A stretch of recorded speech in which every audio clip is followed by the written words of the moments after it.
एक समय की बात है। उत्तर भारत के एक छोटे से शांत और हरे भरे गांव में राज नाम का एक लड़का अपने माता पिता के साथ रहता था। राज एक साधारण परिवार से था, लेकिन उसके विचार बहुत ऊंचे और दिल बहुत बड़ा था। उसकी आंखों में बड़े बड़े सपने थे, लेकिन उसका दिल गांव के लोगों के लिए धड़कता था। उसके पिता किसान थे और मां घर पर सिलाई का काम करती थी।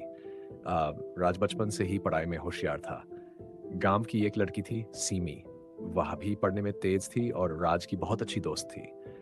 दोनों बचपन से साथ स्कूल जाते, खेतों में खेलते, इन नदी किनारे कहानियां सुनते और एक दूसरे के बिना दिन अधूरा मानते। सीमी हमेशा कहती थी, राज एक दिन तुम बहुत बड़ा आदमी बनोगे।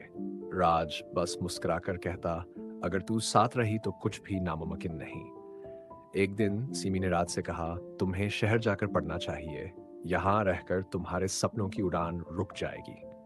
राज थोड़ी देर चुप रहा, फिर बोला, अगर तुम कहती हो तो मैं जरूर जाऊंगा, लेकिन एक वादा करो, जब मैं लौटूं तुम यहीं मेरा इंतजार करोगी। सीमी की आंखें भर आईं, लेकिन उसने सिर हिलाकर वादा कर लिया। राज ने शहर का रुख किया। बड़े शहर में जाकर उसने कॉलेज में दाखिला लिया और साथ ही एक कपड़ों की दुकान में काम भी शुरू कर दिया। शुरुआत में उसे बहुत कठिनाई हुई। भाषा, माहौल, लोग, सब कुछ अलग था। लेकिन राज हार मानने वाला नहीं था। वह दिन में पढ़ता और रात को कपड़े सिलाई का काम करता। ईमानदारी और मेहनत उसकी पहचान बन गई। एक दिन वह शहर के सबसे बड़े सिले हुए कपड़ों के स्टोर में गया, जहां उसे एक लड़की दिखी, घबराई सी, मासूम सी। वह चुपचाप एक कपड़ा अपने पर्स में डाल रही थी। राज ने देख लिया, लेकिन कोई शोर नहीं मचाया। वह पास गया और दुकानदार को चुपचाप एक चांदी का सिक्का देकर वह कपड़ा खरीद लिया। लड़की हैरान रह गई। बाहर निकलते ही उसने राज को रोका और कहा, तुमने ऐसा क्यों किया? राज बोला, मैंने तुम्हारी आंखों में डर नहीं, लाचारी देखी। मैं तुम्हारी बेइज्जती नहीं चाहता था। लड़की का नाम तान्या था। वह शहर में अकेली रहती थी, नौकरी की तलाश में भटक रही थी और उस दिन उसके पास पैसे नहीं थे। राज की ईमानदारी ने उसका दिल छू लिया। धीरे धीरे वे दोस्त बन गए। राज उसे एक बहन की तरह मानता था, लेकिन तान्या के मन में राज के लिए कुछ और ही था। लेकिन राज का दिल अब भी गांव की सीमी के लिए धड़कता था। तान्या ने राज से एक दिन पूछ ही लिया, तुम्हारे दिल में कोई और है क्या? राज मुस्कुराया और बोला, हाँ, एक लड़की है जो मेरा इंतजार कर रही है, मेरे गांव में मेरी सीमी।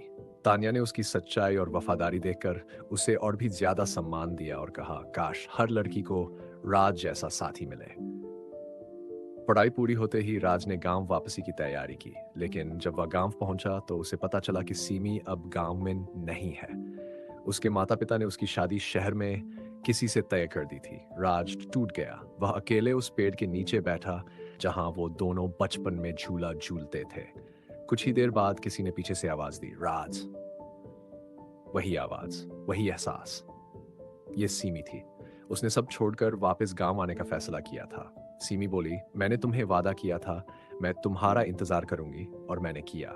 लेकिन जब खबर आई कि तुम शायद मुझे भूल गए हो, तो मेरे माता पिता ने दबाव बनाया। लेकिन जब तक तुम सामने नहीं थे, मैं फैसला नहीं कर सकी। राज की आंखों में आंसू थे। उसने सीमी का हाथ थामा और कहा, मैं तुम्हें कभी नहीं भूल सकता था। हर दिन, हर रात बस तुम्हारे ही बारे में सोचा। गांव वालों की मौजूदगी में दोनों ने अपने प्यार का इजहार किया और एक सादा सुंदर विवाह किया। उनका प्यार अब गांव की हर गली में गूंजता था, जैसे कोई सच्ची कविता। राज और सीमी ने मिलकर गांव में एक छोटी सी स्कूल खोली, ताकि गांव के बच्चों को भी शहर जैसा भविष्य मिल सके। तान्या भी कभी कभी मिलने आती और बच्चों को पढ़ाती। और इस तरह राज की प्रेम कहानी सिर्फ एक प्रेम कथा नहीं, बल्कि सच्चाई, वफादारी और समर्पण की मिसाल बन गई।